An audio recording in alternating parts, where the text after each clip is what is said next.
Buddy, and welcome to this lovely Friday night edition of it's usually we do WrestleWatch here. It's our podcast where we discuss free agency in the world of professional wrestling. We're going to try out a new concept, an additional podcast, if you will.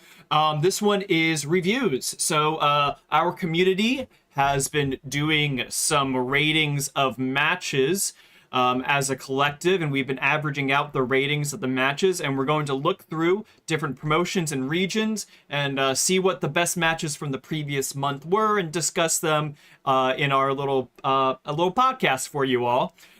Just to give you guys a little bit background, today's episode is going to be about AEW, All Elite Wrestling, because that seems to be the thing that a lot of our base really likes talking about. We are going to possibly be, if this works out, do a week about rest of the US. So we're talking WWE, TNA, etc.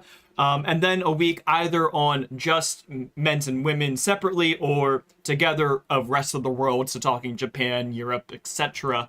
I want to go around the table, as it were, and get everybody to introduce themselves. Let's start with you, Luke. You're a returning guest on WrestleWatch. Yes, one. I am. Whoops. You can hear me, right? Yeah, you're coming through fine. Yeah. Oh, okay, sorry about that. I was looking at the actual stream itself, and my little thing wasn't going on. Never mind. Sorry. Yes, Luke. Good to be back on to the WrestleWatch channel, and honestly, good to be trying out something a little bit different than what we usually do, both on the WrestleWatch, talking about communities and stuff like that, and also just what we do on the podcast. Yeah, I'm happy to be a part of like whatever this ends up being in terms of a sister podcast or something entirely different. We'll see how it goes. But yeah, good to be here. Thanks, buddy. Yeah, and what's your kind of basis with wrestling? What kind of things do you normally like? What do you normally not gravitate as much to? What gets you excited? Open forum on that. Honestly, it's gonna for me. It really is just is the match gonna be? I'm not really that hard of a audience to please when it comes to a wrestling match. If it's a good match or if it's entertaining, if it's got a I don't necessarily have a style that I can honestly say I don't really dislike. So I'm pretty affable. I'm pretty open to a lot of different types of wrestling. So, but again, the AEW style or the AEW brand of what they kind of like to do wrestling wise, that's just what I gravitate towards too as well. So this is why I'm really cool with talking about just AEW matches for the month of January 2025. If we continue doing this or we can continue going, I'm excited to try out, the rest of the U.S. If we do Japan or something like that, or focus on specific other promotions. Yeah, I'm down to try all of that because there's not a whole lot that I dislike in terms of what I wouldn't be interested in at least talking about. Yeah, cool. And just also generally, what's your background with wrestling? I think that you talked about this before on the podcast, and we'll get Chris to answer these questions as well. Yeah, sorry about that. Yeah, so background is I'm more of a more recent watcher and like intensely watching wrestling and especially watching like worldwide wrestling in terms of like Japan and Mexico and stuff. Uh-huh. That's very recent for me, as in within like the last couple of years. But I did grow up in as a wrestling fan too as a kid.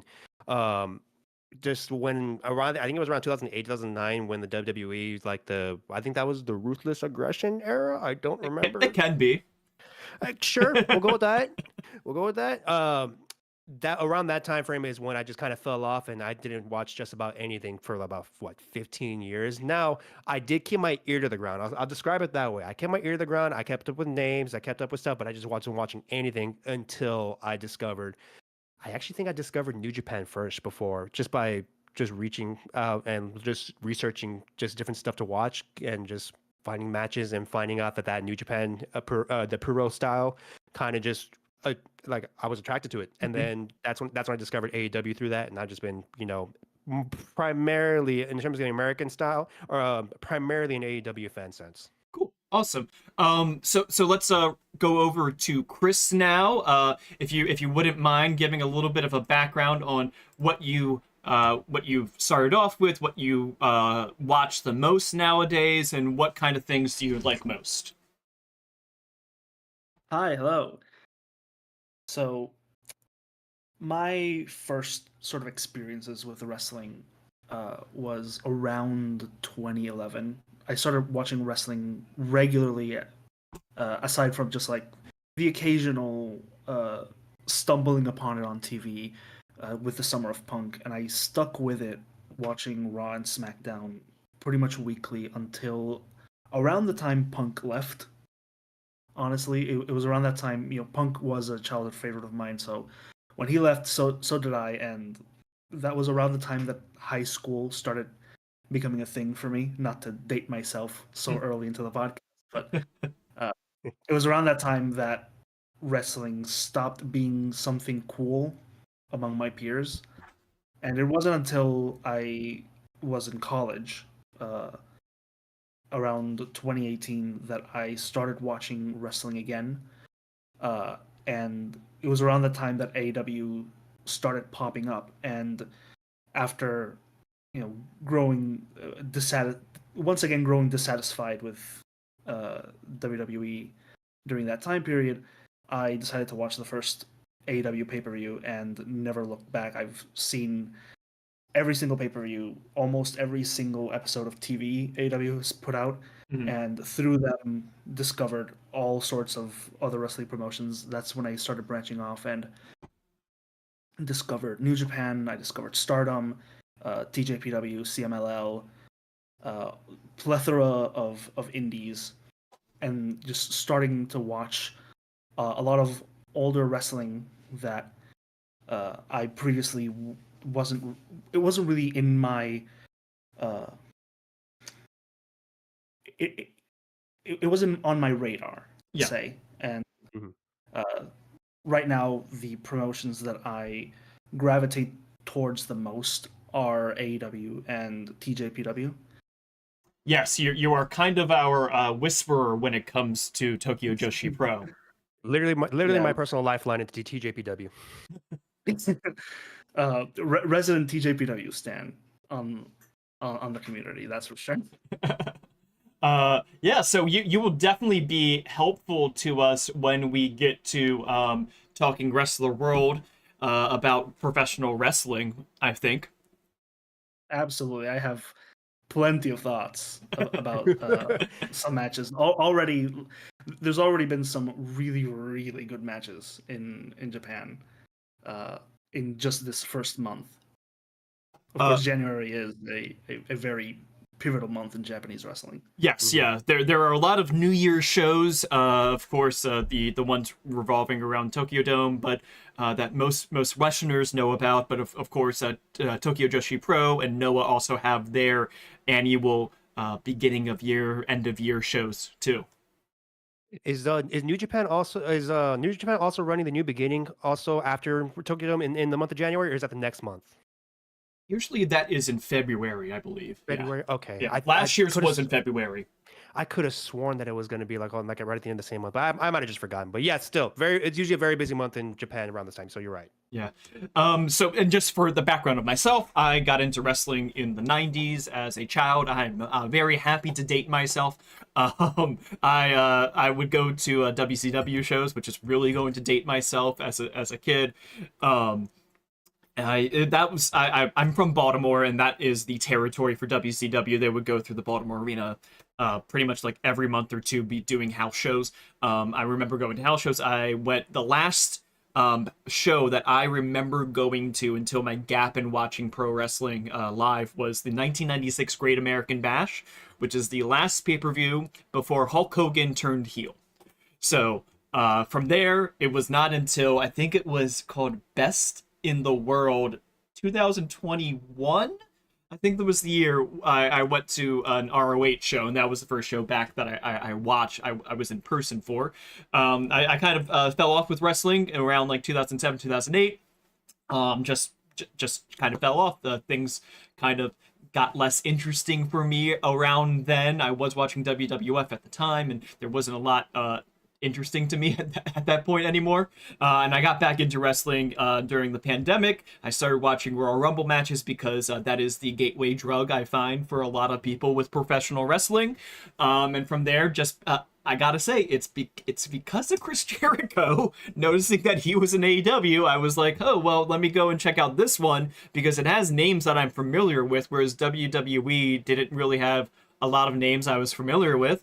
Went and watched Double or Nothing, and I've pretty much watched AEW ever since, and expanded into the greater universe of things that are related to AEW, getting into Japanese wrestling, and back into WWE a little bit. It's not necessarily my cup of tea as much, but I think that as far as our community goes, I am one of the people that can I don't want to say tolerate because that might not be the right I'm sorry. Yeah. flavor, the right kind of yeah, but tolerate. I can tolerate WWE's style a little bit more. But the thing is, with this entire project that we're trying to do with sharing our match ratings, is that we're trying to kind of standardize the match rating system. Something that we've kind of noticed recently with match rating systems, most well known, of course, is Dave Meltzer's, is that the match rating scales have kind of been skewed a lot over time, and we're trying to kind of rebalance things and make it a little bit more absolute of a scale, a little bit less of something that is graded on a curve, as it were.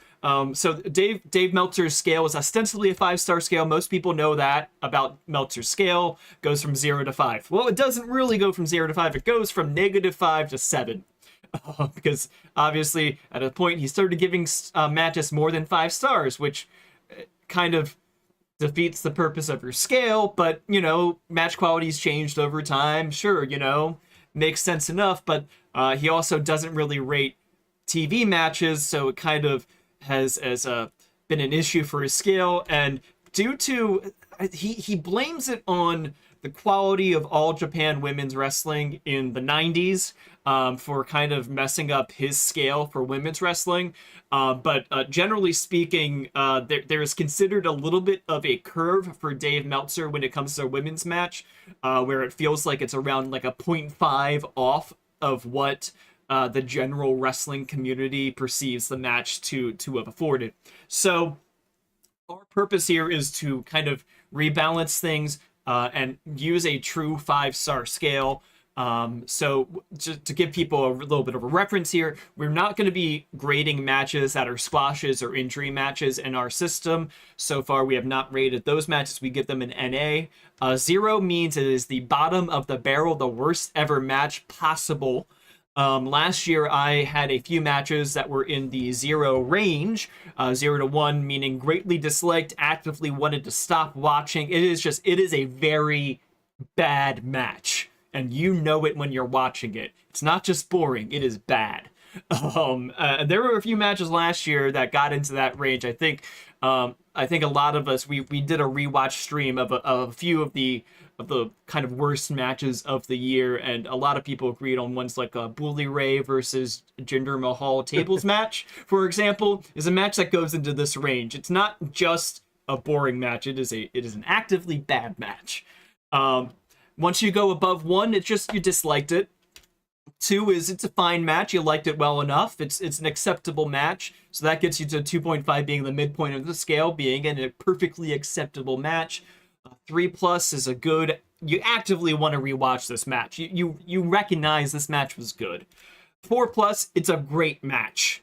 Because the top of the scale is 5, so it has to be great if it's 4 or more. And you actively want to, tell other people about the match. You want to spread word about this match. And 5, of course, is a match of the year contender.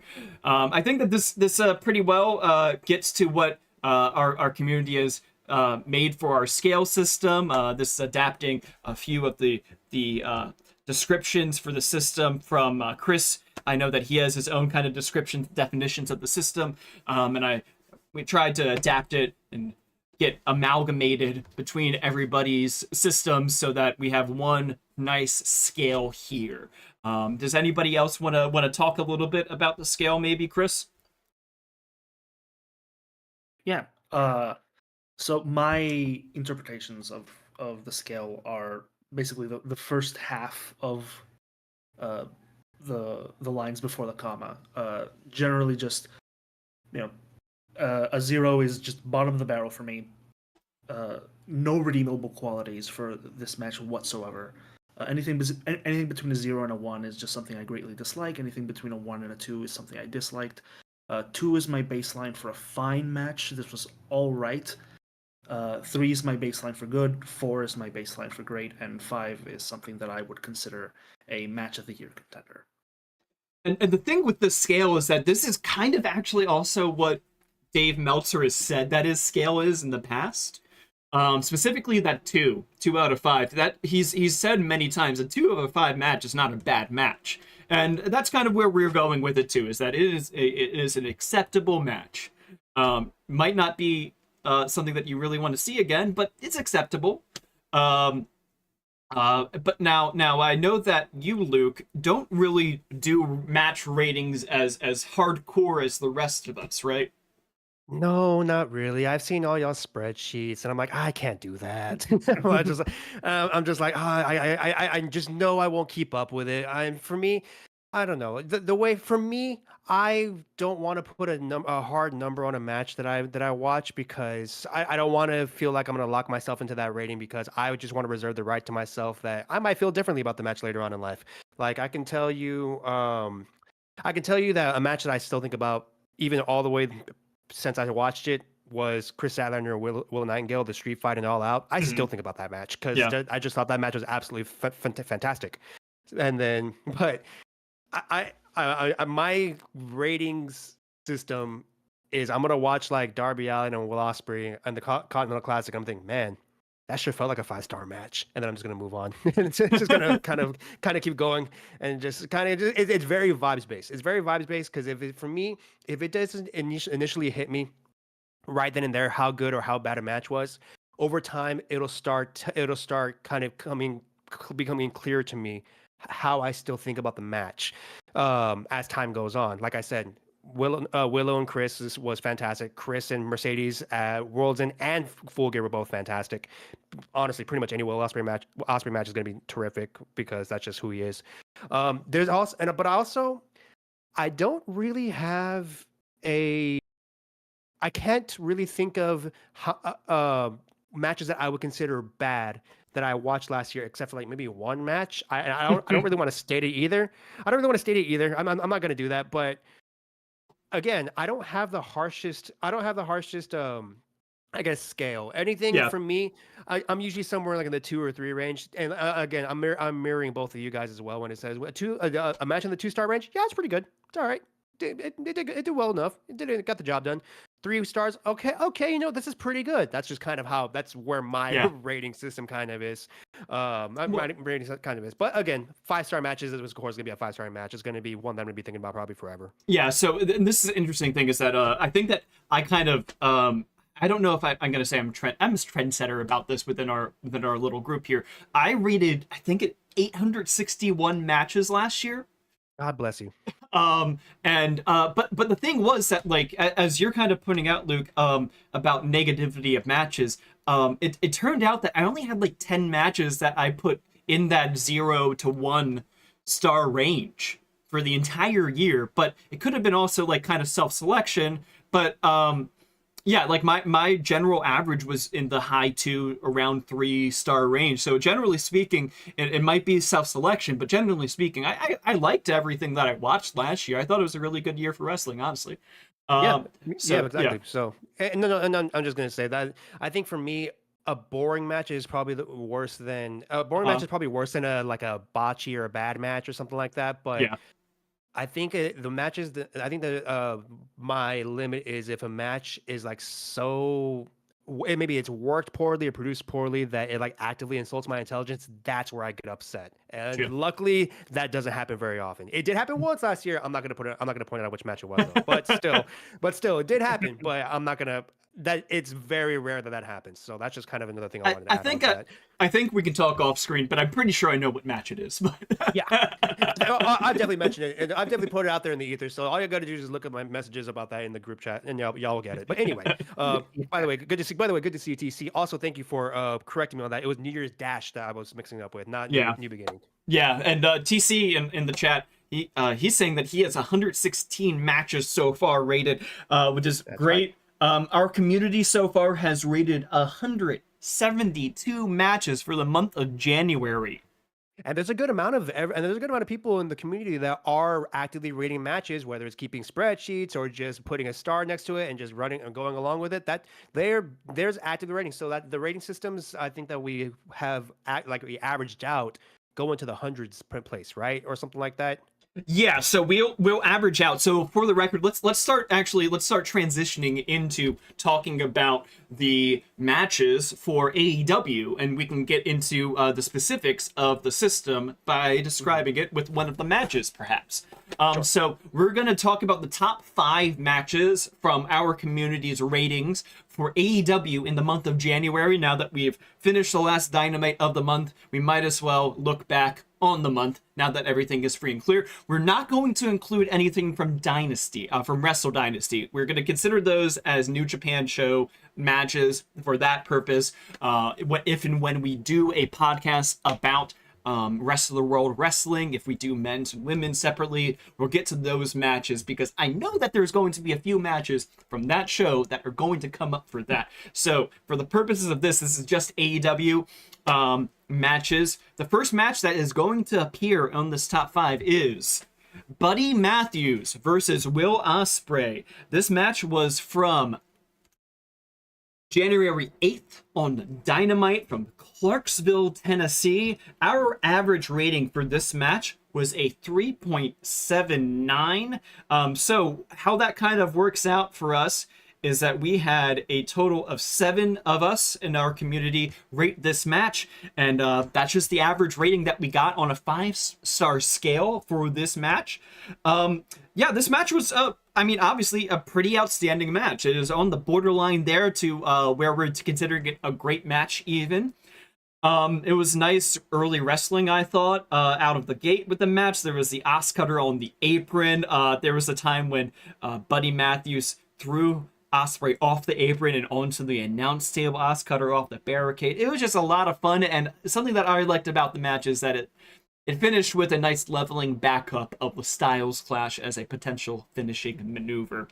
For context, Dave Meltzer gave this one a 4.5-star rating.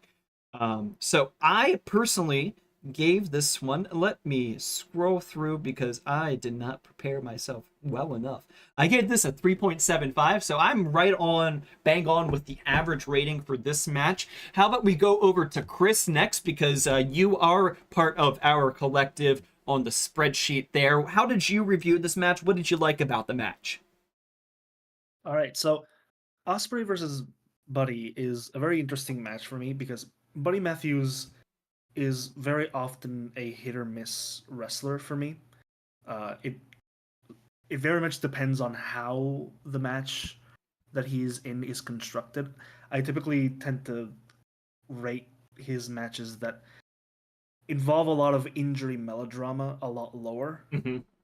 But when it's a match like this, where it's just 2 highly athletic wrestlers just going balls to the wall, this is very much my jam. I ended up rating this match 4. I thought that was a great match. I thought that there were some really, really intense sequences in this match. One of my favorite little combos that they did was when Buddy gave a backbreaker to Ospreay from the corner that launched Ospreay to the outside, and then Buddy follows with a dive to the outside, brings him back to the ring and hits him with a Meteora. That was just beautiful. There was a point of the match where Ospreay hits a coast-to-coast drop kick that then leans into an Os Cutter. And then, of course, my personal spot of the match was Buddy Matthews' reverse GTS onto Ospreay, and then just one of the gnarliest stomps I've ever seen. Yes. Ospreay almost went vertical with that. Yeah, matches like these where it's just two wrestlers just like at the top of their speed game, just going blow for blow, counter for counter. I really vibe with these kinds of matches. Yeah, that GTS spot was kind of it was like a torture rack position originally, and then it was really interesting move from Buddy. Yeah, I adored that spot. Thought it was very crisp, very impactful. I And still think about that stomp. and I really like that this was a kind of like an reintroduction match for Buddy within the AEW ecosystem, and it went over so well that it really launched forward the Hounds of Hell relaunch. So Luke, what did you think about this match? You don't really do star ratings per se, but on your personal scale, what was your thoughts about the match, and did you like it? Did you not like it? Let us know. So okay, so I actually don't mind. I'll give a star rating like right as we're going and throughout this, and just so I can kind of I guess keep up with the Yeah. keep up with the trend of the Maybe, pod. maybe you can at the very least look at what the average star rating is, and if you think that you Yes. would go higher or lower. Yes, and that's exactly what I'm going to do. So that's exactly what I'm going to do. So for this one specifically, I definitely would go higher. I would definitely feel when I saw this match, I was like, oh my god, this was absolutely fantastic. But to be fair, I'm also a big Osprey mark because We all are. Aren't we all? Yeah. as TC posts in the chat, Will Osprey good? I agree. It's a So hot take. yes, very, very hot take. Anyway, so what was I gonna say? I lost my train of thought. Oh yeah, no, match was really good. So I would probably have it around a 4.25, a 4.25. I really, really liked the match around that sense. I'm actually a little bit shocked that it was only number 5 because I thought it was just really freaking good. I just thought it was really freaking good all the way around. I came away with a match with two main thoughts. One, again, it was another reminder that Buddy Matthews can just freaking go. Like he can just absolutely go. He's one of the best workers in AEW, and it actually kind of felt like, and it reminded me a little bit of I want to say it was the debut of Collision back in 2023. He was on the card with Andrade, and they just tore the house down. Dang near stole the show with a match that I think at the time, actually, believe it or not, I did say I don't keep ratings, but I used to at some point when in a separate project that I was doing for myself. I think I gave that one just a flat 4 when I watched that one because it was like Buddy and Andrade. They just did fantastic. They were just so great workers. Yes, yeah, I And remember again, that match. Yeah, yeah, match was absolutely terrific. And so Buddy again comes back around and he shows that he still has that in him. And again, with an absolutely perfect dance partner like Will Ospreay, it was just absolutely terrific. The second main thought that I had was actually something I noticed with in terms of an online reaction. I saw it on Blue Sky, I saw it on Reddit, and I I saw it floating around a little bit.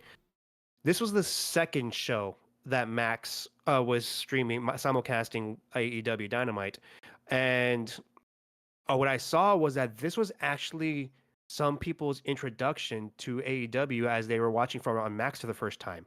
So yeah.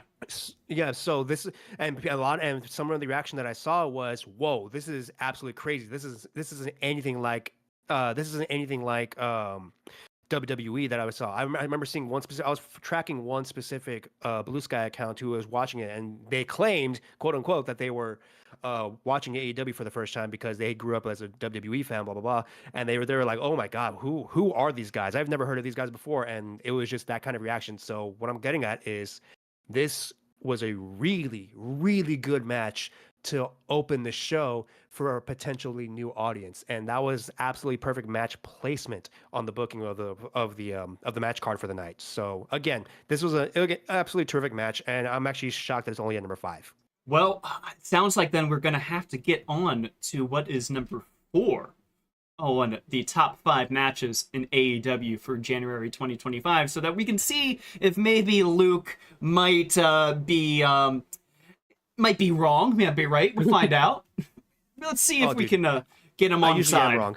I usually am wrong. You're fine. So let's see what we can do. Let's see if we can convince you with number 4, Kenny Omega versus Brian Cage from Maximum Carnage.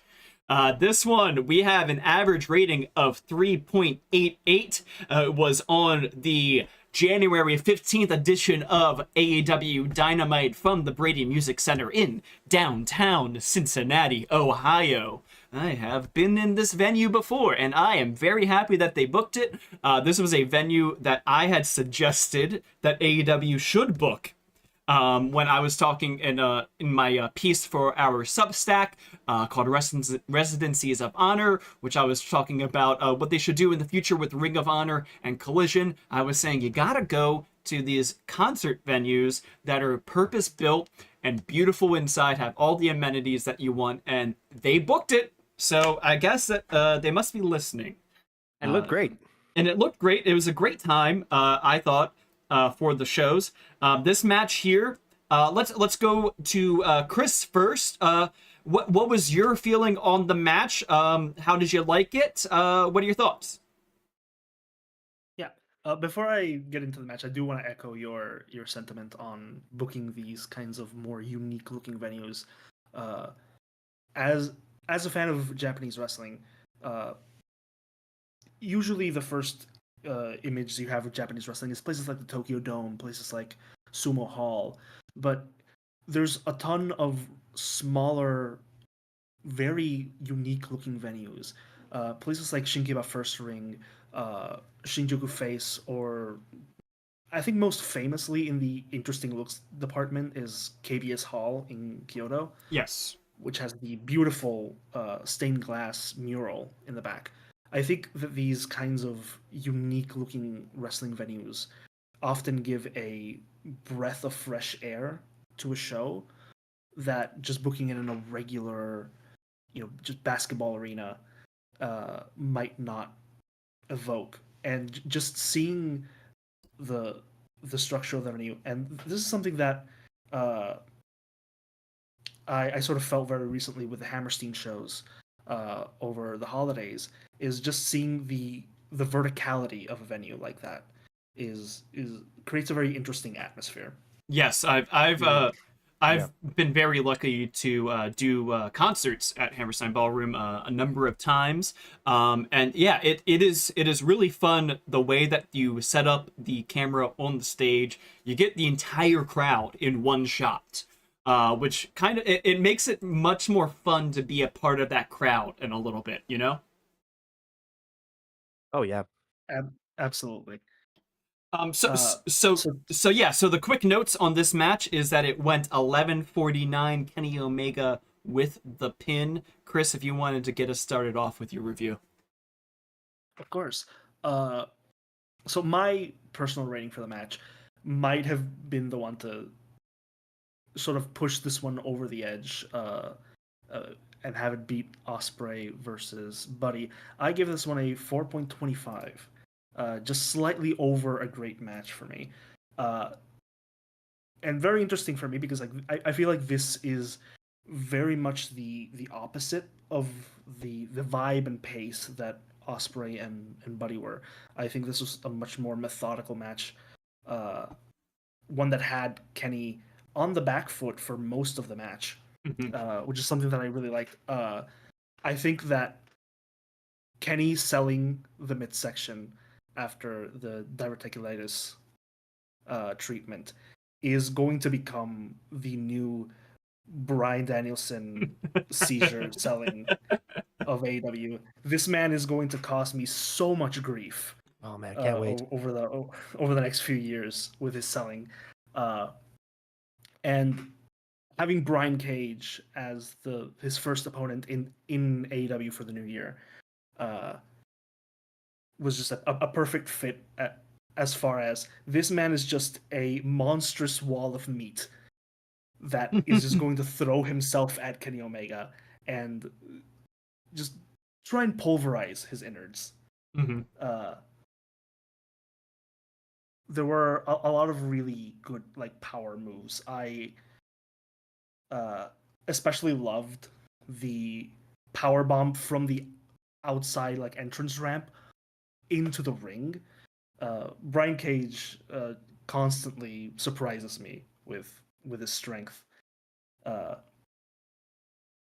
My favorite spot of this match was the sort of springboard flip that Kenny did to bring Brian into the ring with a power bomb. I Mhm. thought that was incredible. And then, of course, the double V triggers into the one winged angel at the end to seal the deal. Yeah, yeah. I thought this was a fantastic match. Yeah, if I remember correctly, it was like when you're talking about the spot on the ramp, it was like Brian Cage used like maybe it was like he had a superplex outside. There's a power bomb into the ring, and then an F5, some kind of sequence like that. Yes, Yeah, yes. and then Kenny did that springboard power bomb, which was a lot of fun. That is a great move to be added into the arsenal for Kenny Omega. Um, Yeah, I really have liked so far. There were two things that I've liked so far about Kenny Omega's return, or three things. Let me add more things. Let me just add more things. Number one, my cat's favorite wrestler is Kenny Omega, so I can't knock him ever. Of Of course, course, uh, logically. logic. It's just logical. So the thing with him is that something that's really jumped out to me with Kenny Omega's return is that he had said beforehand how much he likes the presentation of Roman Reigns in WWE. Um, I think the meaning behind that is that he feels like a final boss kind of person. Like there is so much aura around him, and the way that they present him makes him feel like he is on some other plane above everybody else. He is like some kind of mystical figure compared to the rest of the roster. And since Kenny Omega's come back to wrestling, starting with the Tokyo Dome match against Gabe Kidd, and then this match against Brian Cage, and how his promos have been laid out so far, I'm starting to get that vibe that they're trying to present Kenny Omega in a similar kind of way. Um, there is something that when he appears on screen, you know that this is a special guy, essentially. And so when they bring in the factors of now he has like to worry about gut punches. He has a kryptonite now, you know? Like you are going to see opponents now focusing on Kenny's abdomen much more in the future. You're going to get these moments now where he's going to try to go for a suplex and he can't bring the person over because he doesn't have the fortitude in his abs anymore to do it because the opponent kept on focusing on his abs. It's going to be great storytelling for Kenny moving forward that he's going to have both of these factors going on. So for me, this match in particular, I think I rated it slightly lower. I gave it a 3.5. I thought it was a very good match. It didn't wow me to the point of where I need to go up on the hill and tell everybody about this match to check it out. But I think that it was a very good match. I think that it was a good return match for Kenny Omega. I think that Brian Cage is a great dance partner that needs to have a little bit more praise around him. And I think that so far this year, having him have these showcase matches with Kenny and Will Ospreay has helped him along on that journey. So for me, I'm going to 3.5. Let's hear Luke. We have a 3.88 as the average for this match, which is based off of 8 ratings thus far Mhm. from all of us. Would you go higher or lower? I would probably go a little bit lower. So, and honestly, if I had the power to just move the little title cards of the matches on, I probably would have just flipped 5 and 4 for me. I really did like Osprey and Matthews more than I would like this one. This one for me, it's hovering around like a 3.75 or a 4. You don't have to worry about updating the spreadsheet. I don't want you to have to remath everything or anything like Okay, I that. can add it though. I can add it. We can. You don't have to worry about remathing or anything like that. I don't want to throw off all the averages or nothing like that. But just my personal vibes meter. My personal vibes meter had it like around a 3.75, probably closer to that than to a 4. Because I thought it was a good match. I thought it was really really good. And I thought it was a good reintroduction to what Kenny Omega is about because he had a really good dance partner again with Brian Cage. Brian Cage is quickly becoming one of the more underappreciated people in the entire roster in AEW, in Yeah. my opinion, just because he's such a good sound worker, and Mhm. because of his size but because of how he can move with that size, he can make pretty much everybody look like $1 million, while he himself doesn't really get damaged because he does take quite a few losses. Yeah. with losses, but it doesn't really matter because he looks like a monster. He's got a great look, and he's a really good sound worker.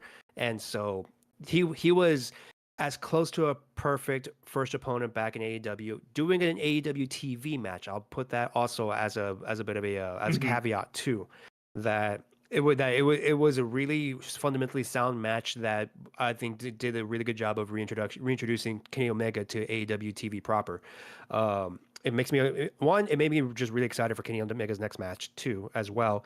But two, it also kind of makes me a little excited about what Cage and Lance Archer can do as the Murder Machine. Yes, Murder Machine. Yes, as the Murder Machine or Murder Machines, something like that. Makes me excited to see what they can do with that like I'm invested in the Don Callis family because I like Cage, I like Archer, and of course I love Kyle Fletcher and Takeshita. Brian Cage being the work rate goon who just ends up taking the loss at some point to give the other guys fodder for advancing the storylines. That's as perfect of a role as you can get. But I just wanted to make sure I specifically shouted out Brian Cage for putting on a really good performance. I thought the match was pretty dang good. I did like Ospreay and Buddy Matthews a little bit better than this one, but it was still pretty good. It was still pretty good. One real quick, TC going to the venue talk real quick.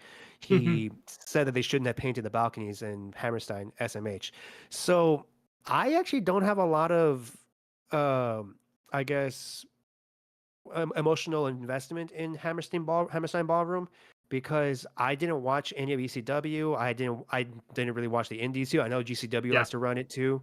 So that was actually really my first time watching a Hammerstein show like as a new viewer or as a viewer watching live for the first time. I thought it looked pretty good. I thought it looked great. I thought it was fine. Now, granted, I have seen what Hammerstein Ballroom used to look like, and I can understand why it's got such an iconic look. It has that kind of like that dark kind of like kind of eerie aesthetic to it, like that like Kurikan Hall has in a way. From what I've seen in the past, but I thought it looked cool. I thought it looked all right. Did it lose a little bit aura? Honestly, I don't know. I'm not going to simmer on it, but still, but still, this match was really good. I would have flipped him, but I've got no problems with the rating. What do you think, Chris? Do you like where we're at so far with these two matches where they're slotted so far? Yeah. One thing that I definitely noticed with the matches so far is that I tend to my ratings tend to be on the higher side than the general average for AEW in what's in what's already the how do I put this throughout the year so far, which is interesting to me because I feel like in my general ratings for AEW this year so far, I tend to be a little bit on the lower side. There have been a few matches that have wowed me this month so far, but on the general side, I feel like I'm a little bit on the lower end when it comes to match quality so far, which is interesting that the highest rated matches I tend to be over than the rest of the committee. Sure. Yeah, sure. Well, let's see how you do on this next one, if you're over or under where the committee was on this. Number 3, do you have any guesses what this might be? I don't remember if you guys reviewed beforehand, but number 3 is Daniel Garcia in a TNT title defense against Katsuyori Shibata. This one is from January 11th, Collision in Athens, Georgia.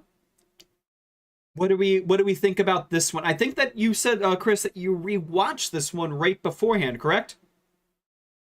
Yes, I actually rewatched the last 3 matches on the list in the hours before the stream. So this is pretty fresh in my mind. The rating for this one is pretty much spot on. Like rounding up, I gave this one a 4, which is it's the rating is pretty much there. It's only what 0.04 off. Yeah. It's negligible. Negligible. Rounding error. So yeah, rounding error. Mhm. Generally a 4 out of 5. Yeah. Overall in the committee, I thought that this match was great. I really liked the subtle story thread throughout this match, being that Garcia was often trying to play Shibata's game better than Shibata and failing throughout the match Mm-hmm. to match the more veteran wrestler's skill. It started off with them getting into a striking match, and Shibata was just tanking everything that Garcia was throwing at him. Shibata just this unmoving pillar in front of Garcia's attacks.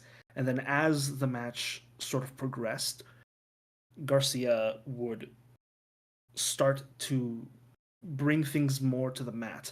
And this is where the match started to get a little bit more even, as the both of them had this sequence where they just traded submission reversals back and forth for like a minute straight, which was fantastic.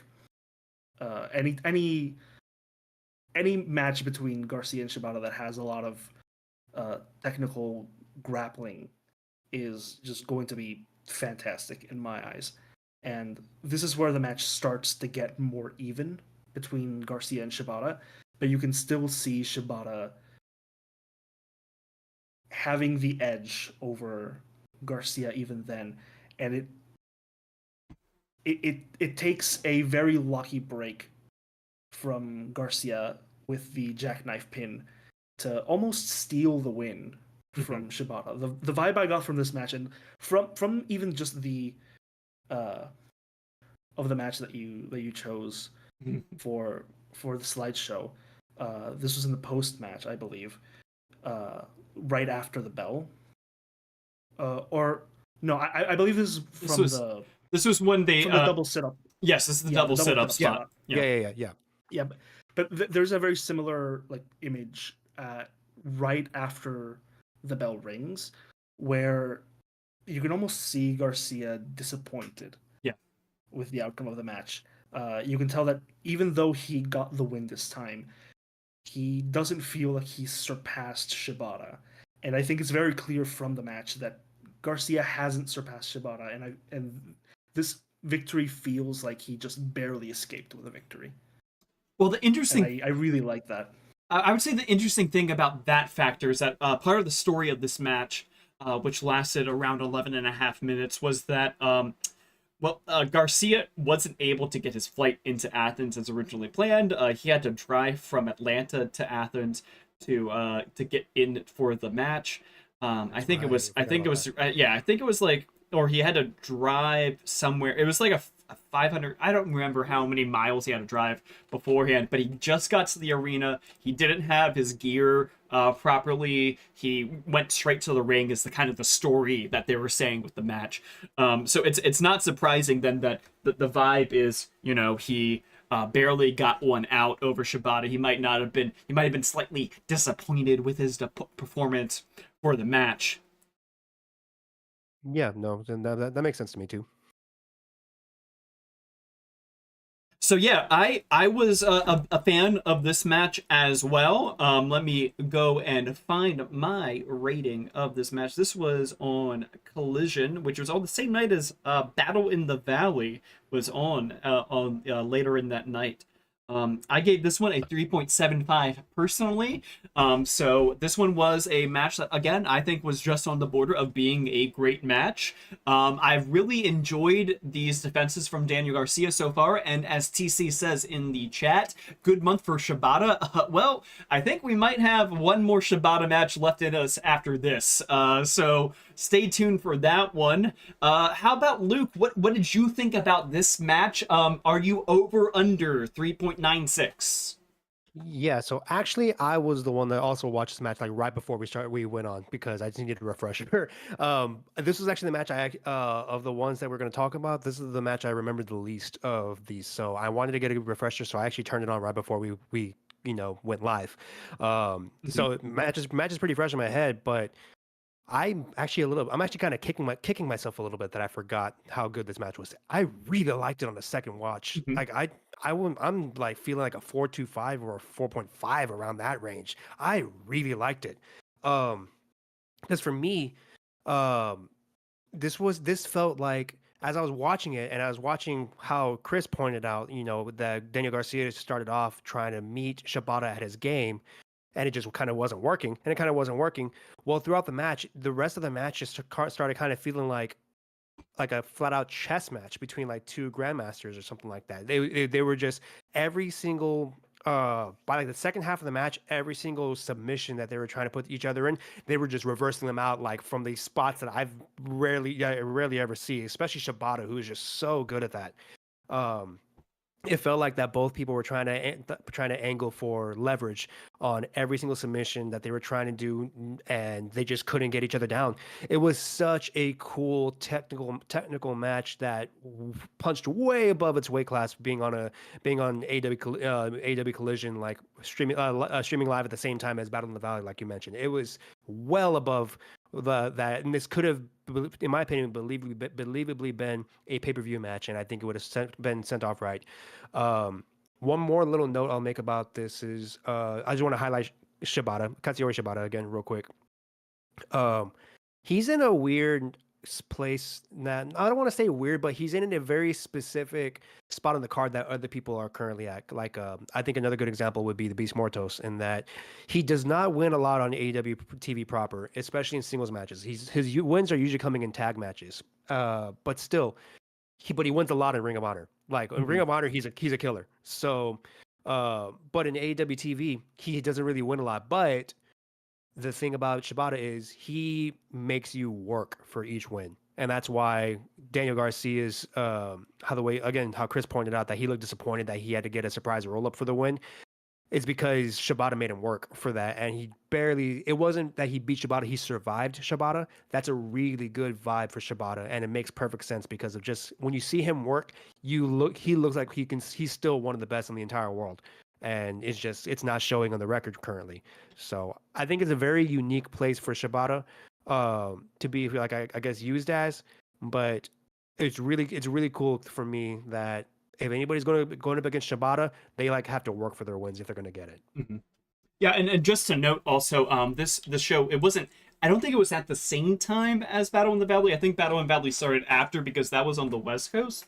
Okay, okay. Yeah. But yeah, it was same night as Battle in the Valley, which had the what was it, the Sumi retirement match was on that show. It did. I think so. Yeah, that sounds right. That was really cool. Yeah. Yeah. So no, yeah, no, absolutely fantastic match. I really, really enjoyed this one on a second watch through. Any final thoughts from you, Chris, on this match? No, I think I covered most of my thoughts on the match already.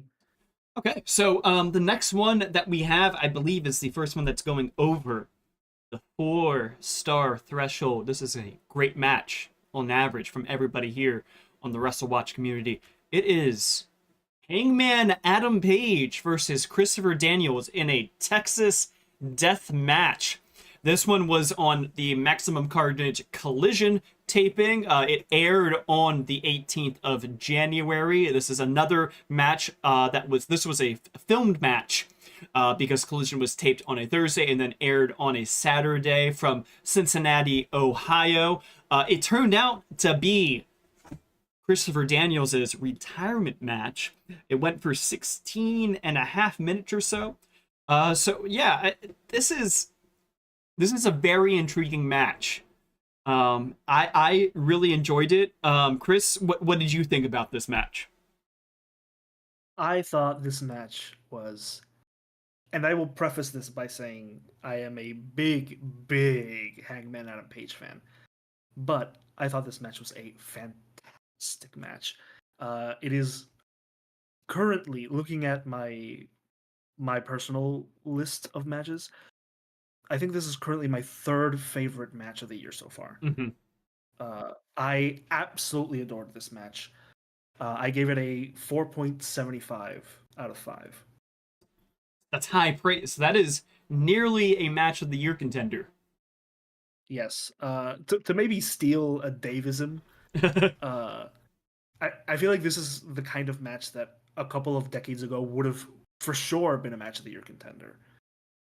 I think the one thing that holds this match back a little bit for me is the fact that uh, you can very clearly see that Christopher Daniels is on his last legs as a performer.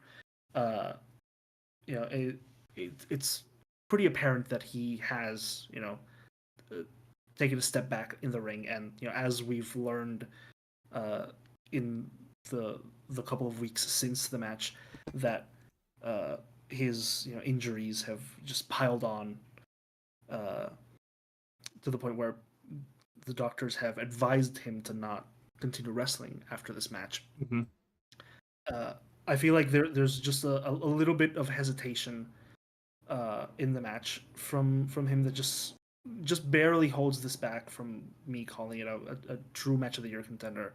But it's definitely up there so far for me. And that's really the only negative thing I have to say about this match. I thought the actual layout of this match was just great match. Uh, Hangman had the clear early advantage in the match. Daniels was working from a underdog uh, perspective for a lot of this match. Very early in the match, he gets caught by Hangman with a steel chair right on the head, and just starts gushing blood. Mm-hmm. Just already a contender for nastiest blade job of the year. There were some really nasty spots in this match, which is something that I adore about Texas death matches. Hangman wrapping the barbed wire around Daniels' mouth and then just putting his boot to his back and pulling back on the barbed wire. Uh, the power bomb onto the chairs, which is a classic hardcore deathmatch spot. Uh, the stomp onto the table on the outside with the table barely giving way just made it look even nastier. Uh, and then Daniels has his moment of a sort of second wind of the match after the Uranagi onto the barbed wire table Mm-hmm. from the top rope, uh, which starts swinging the momentum of the match in Daniels' favor, but he keeps running into the wall of, I was gonna say hate, but the vibe I got from Hangman in this match wasn't so much hate or anger, but he was doing this out of a sense of, I have to do this. Yeah. This man is getting in my way, and I have no other choice but to do this to him. Uh, my favorite spot of this match is uh, when Daniels goes for the second best moonsault ever after he places a piece of the barbed wire table on top of Hangman's body, and there's just this subtle hesitation from him as he ponders that this could perhaps, and as we have learned, it might possibly be the last best moonsault he ever hits Mm-hmm. before he goes for it, and then Hangman just springing back up at the 9 count feels like such a deflating moment for anybody cheering for Daniels to make it through this match. At that point, it feels like all hope is gone Mm-hmm. for Daniels, and Hangman hits him with the Deadeye onto the chair, buckshot to the back of the neck, and just squatting over his prone body, staring daggers into the back of his head as the ref hits the 10 count. Just masterful. I adored this match. Well, I'm glad that when you said the second best moonsault ever, that you meant that it was the second one attempted, and not that it was the second best of the of the No, moonsaults. yes. I was like, No, I didn't, I didn't know that it you're, was the second attempted, yes. I didn't know that you're a Tiffany Stratton fan or something. So, It's completely different. That's the prettiest moonsault ever. It's a completely Excuse me. different thing. It's a whole thing. Completely different move. Yeah, no. It's totally, it's not the Yes, same. to clarify, Daniels does hit a regular best moonsault ever on Hangman, and then brings over the barbed wire table. Oh, that's right. And hits the second one. Yeah. Yeah. And then after the match, if I remember correctly, Hangman gets hang mad for some reason, and he goes right back into the ring, hits another buckshot, and if I remember correctly, he hits him with an angel's wings also. Yeah, that's how he closes out the. Yeah, he actually goes straight for the angel's wings. Yeah. Okay. He gets back in the ring because Daniels doesn't even get up. Yeah. There's the moment of him getting back up. Hangman is walking to the back, and I feel like this is a sense of when Hangman went or attempted to go back towards Swerve after their lights out cage match, and hesitates because of the crowd reaction at the prospect of more violence. Hangman hesitates in that moment, and Swerve eventually bounces back. I feel like Hangman in this moment decides to go through with that and to say, screw what the people here will think of me. I need to put this man in the ground for good. Mm-hmm. And he lets that sort of moment of hesitation go, and that's why he goes back in and hits him with the angel swings. Yeah. And I feel like this is why, later on in the shows, when he gets confronted by Christopher Daniels and reveals that he's retiring, I feel like this made that moment hit all the much harder for Hangman, that he does, like, in this moment realize just what he's done. Yeah, it was a very well crafted match. So for me, I'm going to give a little bit of a runway about explaining myself a little bit. So I was at Full Gear 2023. I had a floor seat for the Hangman Swerve Texas Death match. My live reaction to the match, which I have not watched the match back, was, this is the most amazing thing I've ever seen. But as I go back to thinking about the match more and more, I just, like, I don't know, I didn't like it as much in my memory as the moment that I was in. I thought that the cage match was on my top 10 matches of the year list. But I think, generally speaking, I'm someone that is a little bit more critical of hardcore matches, I think, than most other people. Just to give some, like, forewarning of my match ratings. Like, for example, I remember at the end of last year, I had a very controversial take on the Jon Moxley versus Shingo Takagi. I don't remember if it was a Texas Death match or if it was just a hardcore match from Battle in the Valley last year. I don't know if you guys remember. I do remember that. I remember that match because I watched that match, and maybe I should have come up and defended you a little bit more about that match, because I remember not liking it either. So I'm very critical of death matches, and I think that I think you, Chris, you really liked that match, right?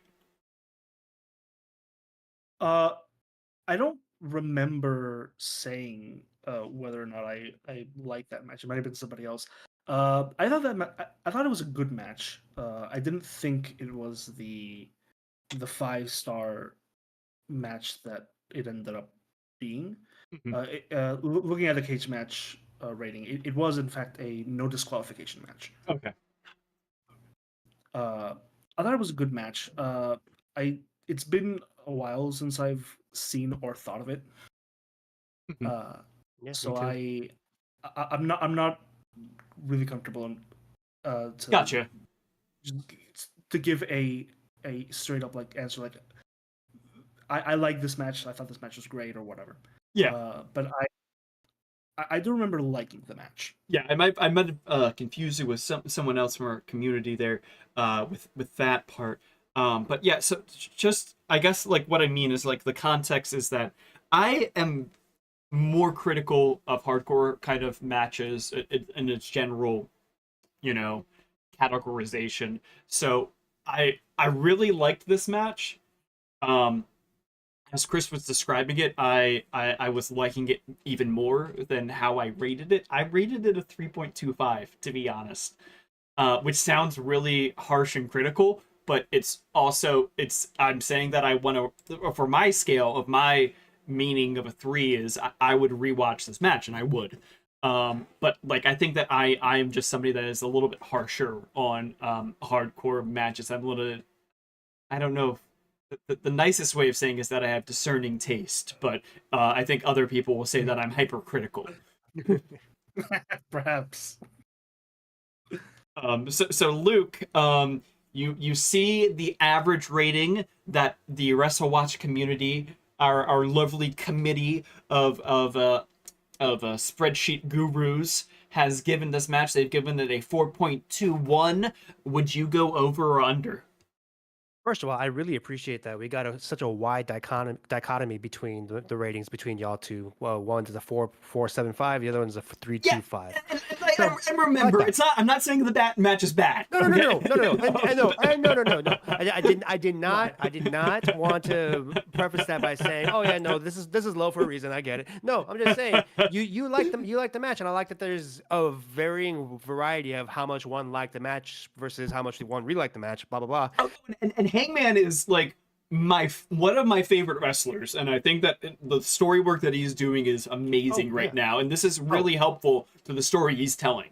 yeah. So So exactly. So to answer your question, I think this is right on the money. 4.21. That's probably where I put it. I think I had it around. I would have it around like a 4.25 for myself. So I'm like right in the middle between y'all two, and I think that's actually like just a sweet spot for where this match is.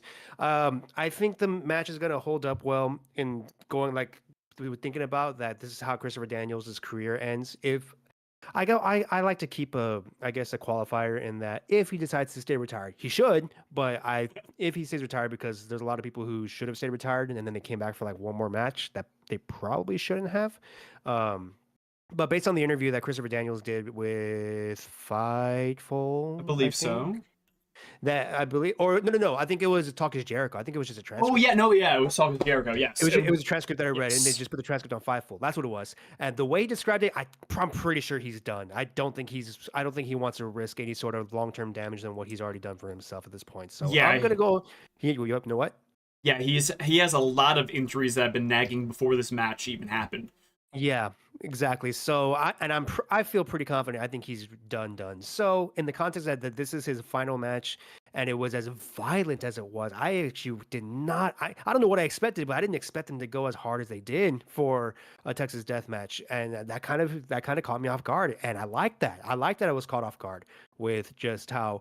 I don't really know what I was expecting, but it wasn't this. It wasn't this kind of match. It's because I remember the Bryan Danielson and Ricky Starks match that also happened on Collision. That was also a Texas Death Match, and this one was even more intense. It was even more violent. I like that first match, but this one's even more violent. Mhm. So yeah, no, I think the 4.25 is right on the money, and I think it's gonna hold up well when we think about Christopher Daniels' last match in terms of, I guess the prestige of a retirement match. I think this is one of the better ones that to go out on. Yeah, so I think that you're right about that. I think that before the match happened, I was one of the people that was out there saying, well, I mean, like it feels like it's a lot of run up for, a big retirement thing. I mean, like, to give context again that I've said before, I wasn't somebody that really watched Ring of Honor or TNA during his prime. So I don't have the nostalgia for Christopher Daniels that a lot of people do have. But even then, I was like, well, I thought that this guy was a big deal. Like he is like the king of the indies. He is the Matt Cardona of the last generation. So like I was expecting like a bigger send off. So I think that it's interesting how they did it, and I think that it's interesting how they placed it within the story that is being told about it's about Jeff Jarrett a little bit. And I know that some people don't love the Jeff Jarrett storyline, but it's in the context of that Jeff Jarrett storyline where it's this guy that's saying like, like I've been an X-time, world champion and everything like that. This is my last run. And then he's like off on the other side of the screen. It's like, this guy just got laid out for his last match, and now and the guy that did it feels really, really bad about it. And the guy that you're feuding with really is feuding with MJF. He's not going to feel bad about it, Jeff. He's not going to feel bad about it. So like it's interesting to see that dichotomy, and then to see, in theory, this is where it's going to go. The big storyline is going to be Hangman and MJF having their storyline there. Yeah, and one more quick little note before we can move on to the next match is this was also a very subtle storyline that had been going on for a couple of months now, and that Christopher Daniels really wanted to be the voice of reason for Adam Page, for Hangman to come back and see the light, and Hangman just kept telling him, just F off, and I don't need you, I don't blah blah blah. Then he finally snaps and goes with insults a little bit too far, and that's what tips off Christopher Daniels for this. So I really enjoyed the story element to that too, in that he tried his best, and now that it took blood and retirement for Hangman to finally, it looks like he's going to starting to turn the corner, and now I'm just even more invested to see where this goes. Yeah, and it's kind of fun because the two matches from Maximum Carnage that we have here is a blood match and a guts match. See, that's how you know we're talking about AEW. Let's go with that. So we have one more match left to go on our top 5 AEW matches of the month of January. So it's kind of the year so far of a watch. I think the fun thing that I want to ask is, especially for you, Luke, but also for Chris, were you expecting the top match for the month to be Takeshita versus Shibata? Chris, you first. Were you expecting that? I think it was definitely one of the front runners. I took a look at the general spreadsheet earlier, and I think this is the one match in the top 5 that we are both fully aligned on when it comes to a rating. Yeah, I can be a critical guy, I think. Yeah, if you don't mind me spoiling what rating you gave Go ahead. Go ahead. Well, we both gave this match a 4.5, I believe. Yes, that is very accurate. That is how I rated this match. This is from AEW Collision on this past weekend. It was the homecoming edition of Collision from Daly's Place in Jacksonville, Florida. It was a chilly night. I think got down into the 40s Fahrenheit, single digit Celsius for this match, where they're outdoors for it. You can see the image now on your screen if you're watching along on YouTube. You can see all of the camera guys are in puffy coats for this match. So it's really great that they really heated it up in ring for Konosuke Takeshita's defense of the International Championship against Katsuyori Shibata. This is the second time, as we've referenced, that Shibata has appeared in this top 5. So yeah, I'm gonna hand it off over to you, Chris, if you'd like to give your thoughts about this, what we think is a 4.5 match. The general audience of us within the WrestleWatch committee gave it a 4.39. I want to hear what you're feeling about this match, Chris. Yeah, I thought this match was fantastic. I really liked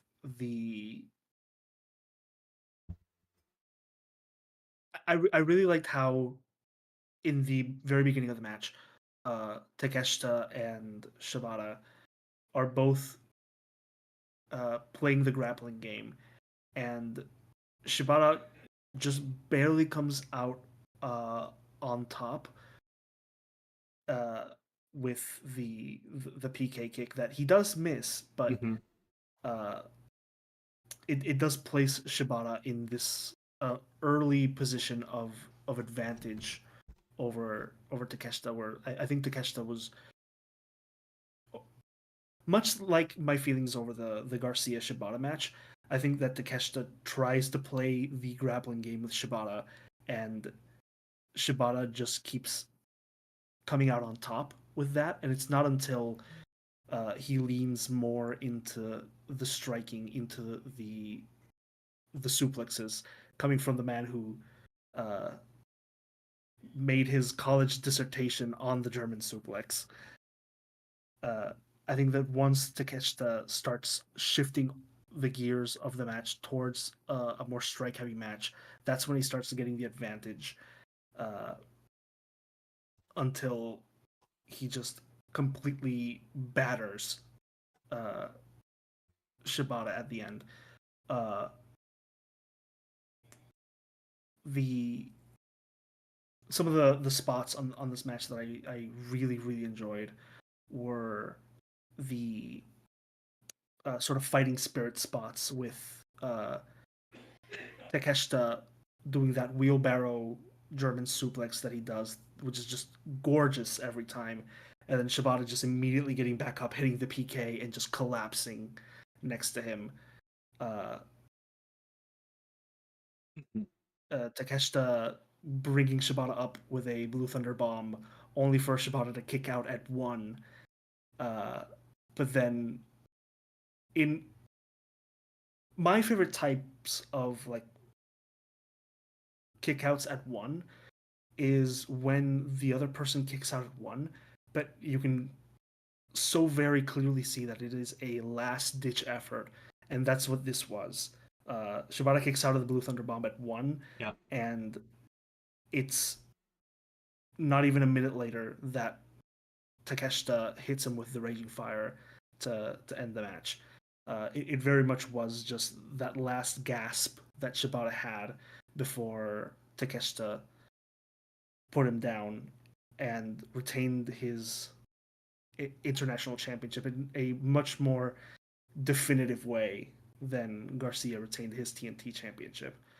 Uh, Which makes so sense yeah, enough, on the spots of the card. And like a thing Yep. about Shibata with that also, where you're saying about the kick out at one, is that it wasn't a kick out of one where it's like I'm Superman. It was a kick out of one where it was like I am trying as best as I can to not give up in this match.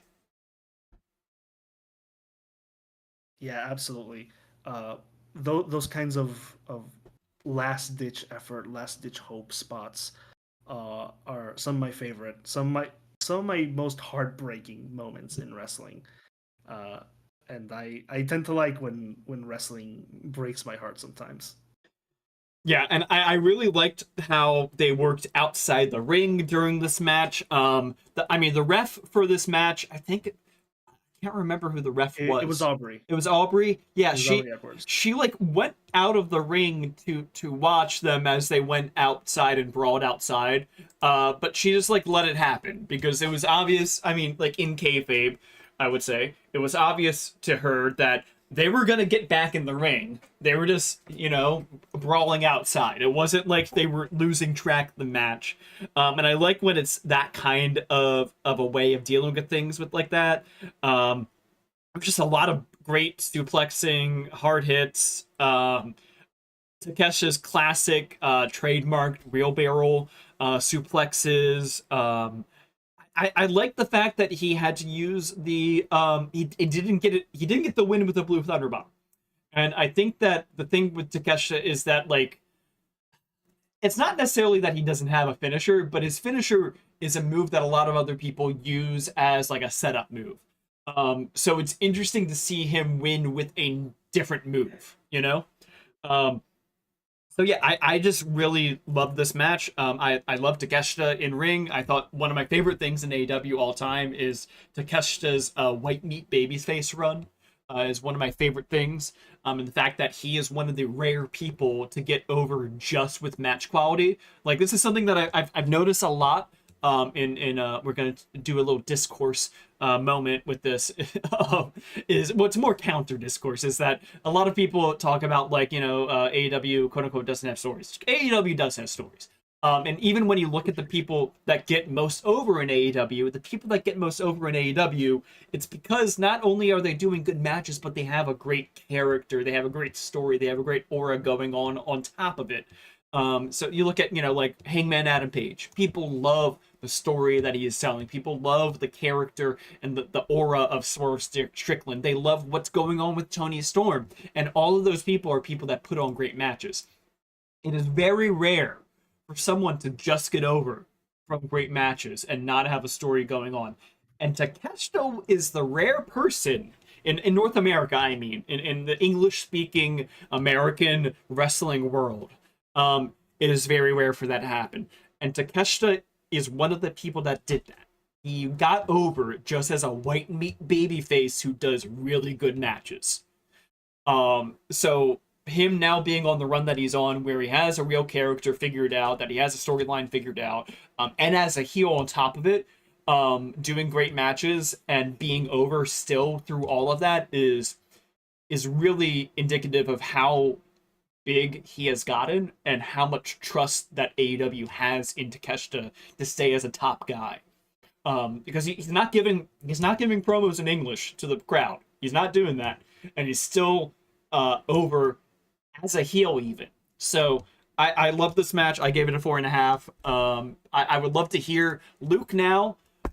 You see that we both, your two colleagues on this podcast, have given this a 4.5, so we think that it should be over 4.39. What do you think, Luke? Over under 4.39 for this match. Oh, definitely over. I had this like at a 4. I had this like at a 4.5 or a 4.75. Like this match was absolutely phenomenal. I thought everything about it was just so good. I think when the match finally hit the 3 count for the bell, either I said it out loud or I put it in our live chat that we were all talking in. I might have done both, where I said, I'm pretty sure I just watched the best TV match this year, because that was just absolutely phenomenal. I thought it was absolutely phenomenal. It's. Well, I had a thought that I was going with this. It was absolutely phenomenal. I thought watched best TV match this year, and what I was gonna say was halfway through the match where I'm looking at these guys just absolutely lay into each other. I'm like, this feels like the G1. It feels like just two insanely crazy high work rate.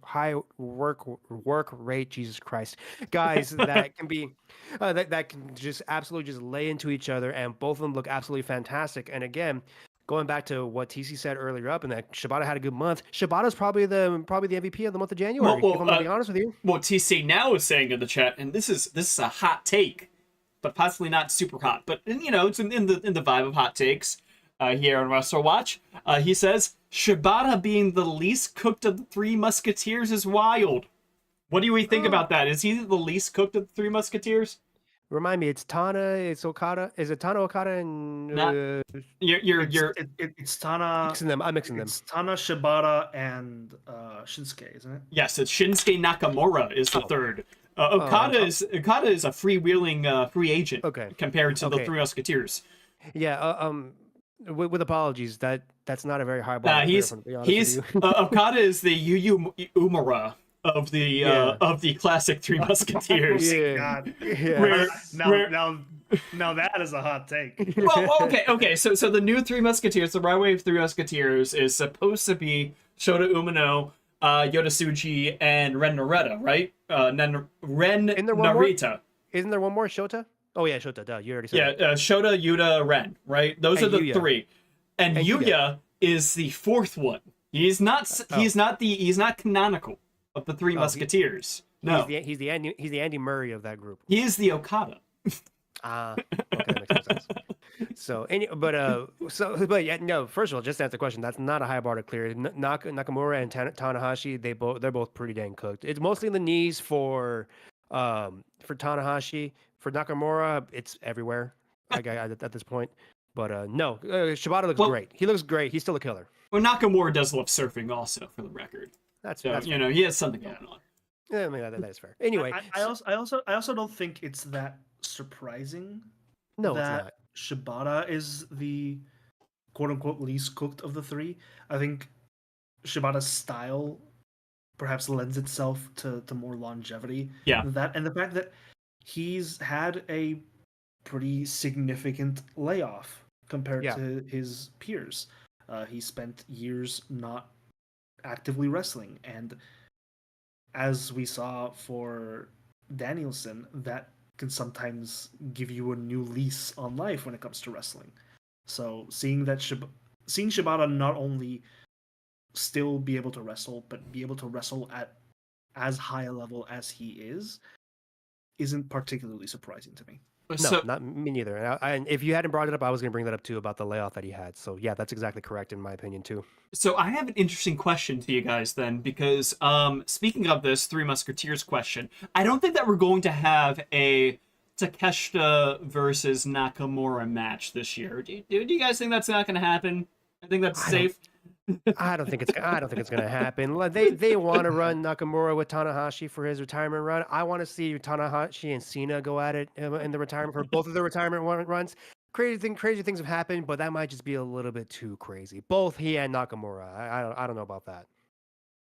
Yeah, I just these kinds of matches would only happen if WWE has something significant to gain from them. And I don't particularly see the benefit for WWE running these matches. I think the benefit is purely for AEW and New Japan. I think also you could even say just you could even just say it's for the fans at that point to do a Three Musketeers plus Okada tag match. It's kind of what the fantasy booking is. Yeah. Yes, it's very much for the fans, and like just from a like pure perspective standpoint, it would be a benefit for AEW and for New Japan. Yeah, I think go ahead. I'm sorry. I don't think AEW either is particularly eager to set that match up. I definitely don't think that Tony Khan is eager to work with Triple H in any capacity anytime soon. Part of me is kind of even thinking to myself, maybe they should, and I know this is going to sound crazy, maybe they should let WWE promote that match, but get their talent on it, and then it's like, well, you're going to have to tune into AEW then to go see these people again.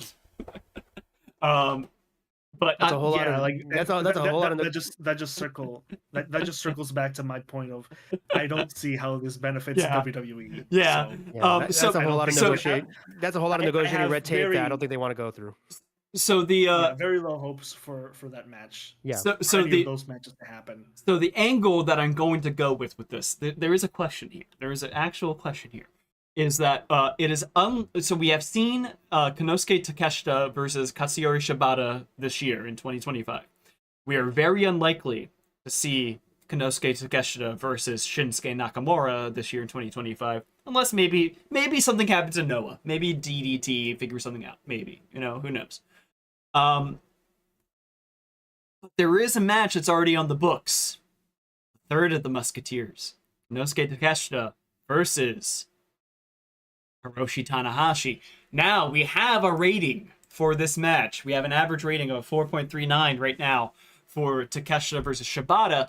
Do you think over/under 4.39 for Takeshita versus Tanahashi?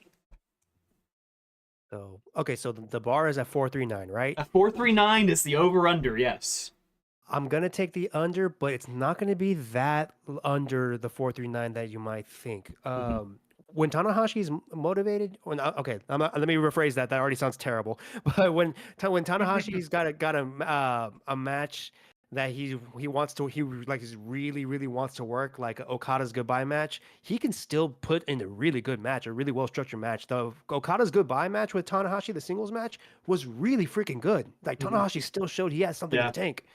And so it's gonna take. I think it's gonna take him that type of motivation in the terms of getting the booking, the fantasy booking, or the dream match that he absolutely wants. I think they can put out a 4-star banger, but Well, I I don't mean, think it. I don't think it goes above 4, 3, or 9. well, it is allegedly, reportedly, the final match for Tanahashi in America. Mm-hmm. So Chris, what do you think about that? About the prospects of over under 4.39 for Takeshita Tanahashi when it happens at Windy City Riot this year? So I think it could potentially be over Mm, uh, for two reasons mainly. I think if there is anybody that is capable of bringing Tanahashi up to the heights that he can still go to in 2025, it's Takeshita. I think Takeshita is one of the best wrestlers on the planet right now, and if there's anybody that can bring Tanahashi to a great match, it's Takeshita. Second, this match is going to be taking place in Chicago. I think just the pure atmosphere of this show might elevate this match just from the the aura of this match taking place in this particular city. mhm, Uh, it's very much going to come down to like whether or not the stars align for me. mhm. But I do think that it has a very good shot of getting over a 4.39, if not a 5-star match. I don't think it's going to be a 5-star match, but I do think it could potentially reach 4.5. Yeah, and Well, just to clarify, I think it's gonna get close, but I just don't think it's gonna be over. But it'll get close.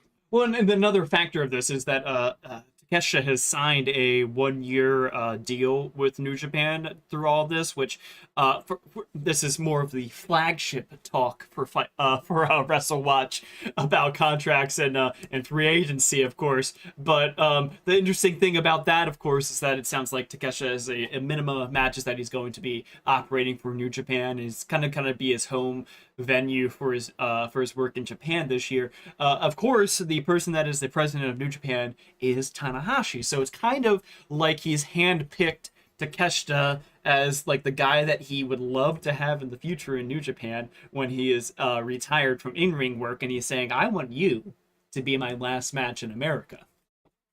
And we all love him for it. Yeah, and I think that does bring an interesting perspective of the idea that Tanahashi has a vested interest in making sure that this match is as fantastic as it can be, because it positions Takeshita as an even bigger, big time player in New Japan, Yeah. potentially for the future. Yeah, Yeah, I if go ahead. Takeshita had the reins already right now, I think he would already be the ace of New Japan. He's just that good. Yeah, I think that the interesting thing, and this is gonna get maybe into what we'll do as a follow-up pod in the review series for WrestleWatch, is that I feel like the combo of the Tokyo Dome shows really set up in the future here what's going to happen for New Japan as far as the big talent that are going to get pushed into the future here.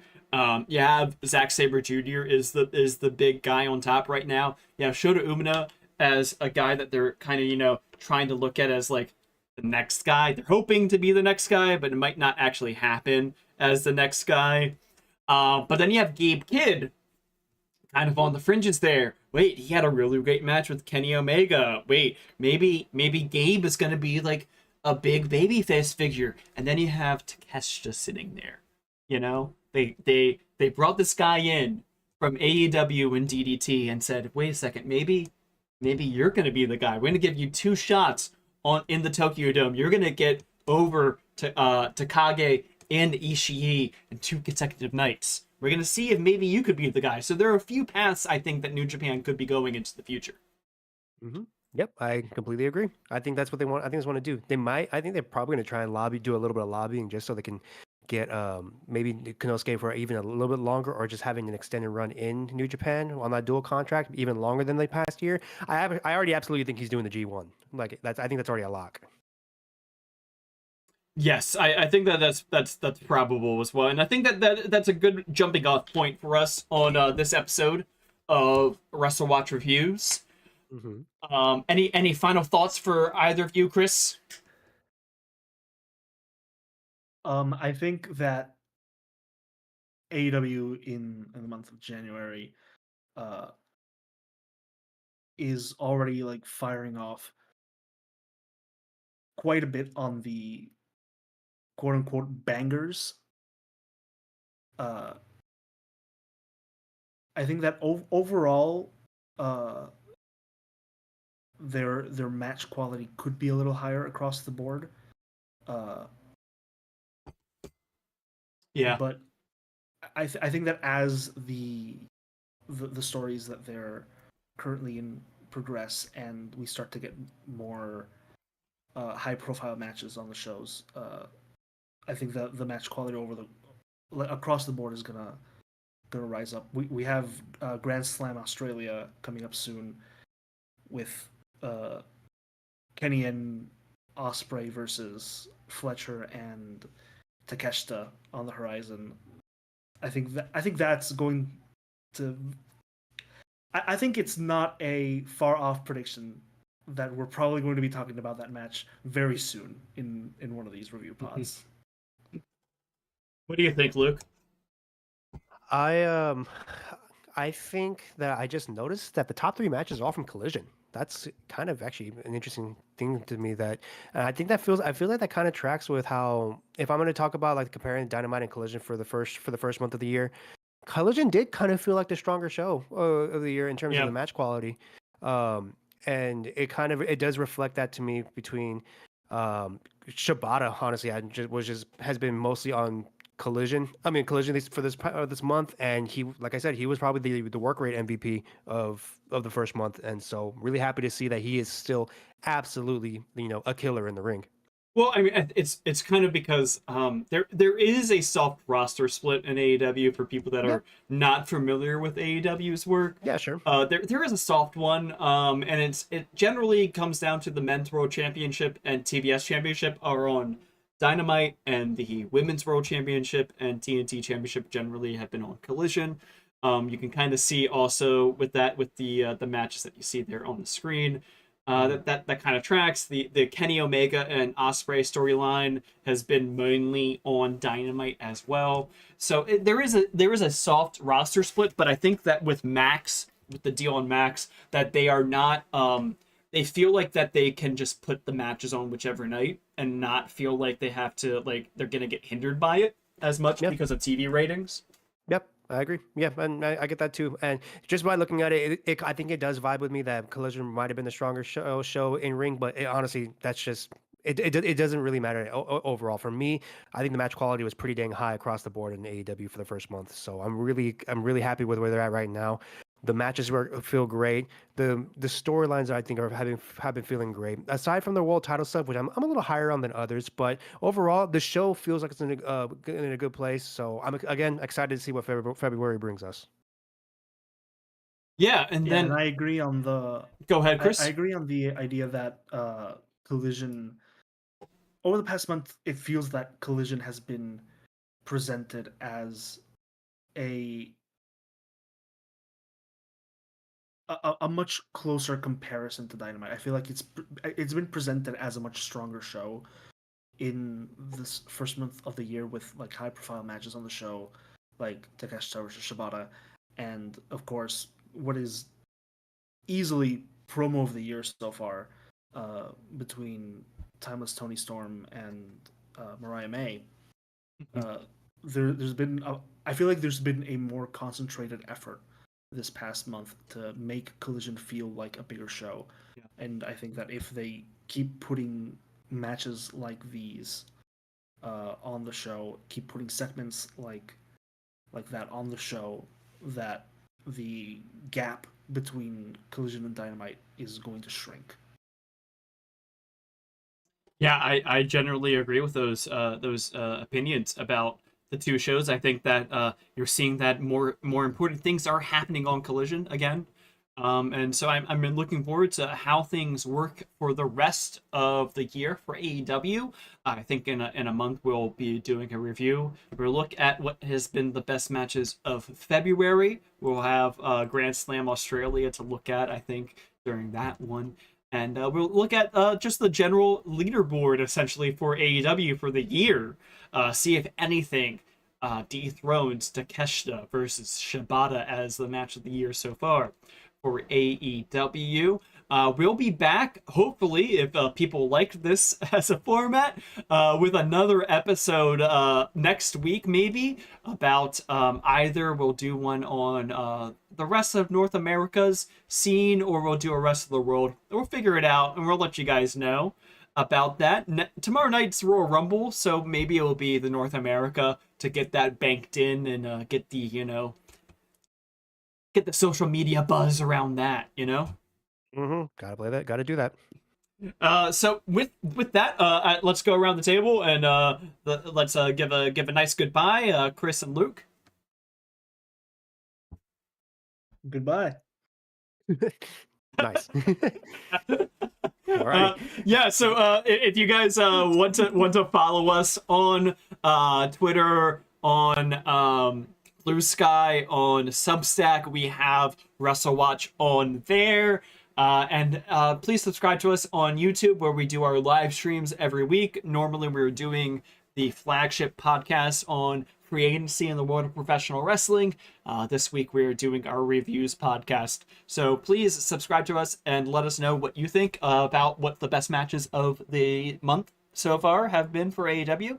Until then, I am Ryan, and I hope that you guys have a fun and safe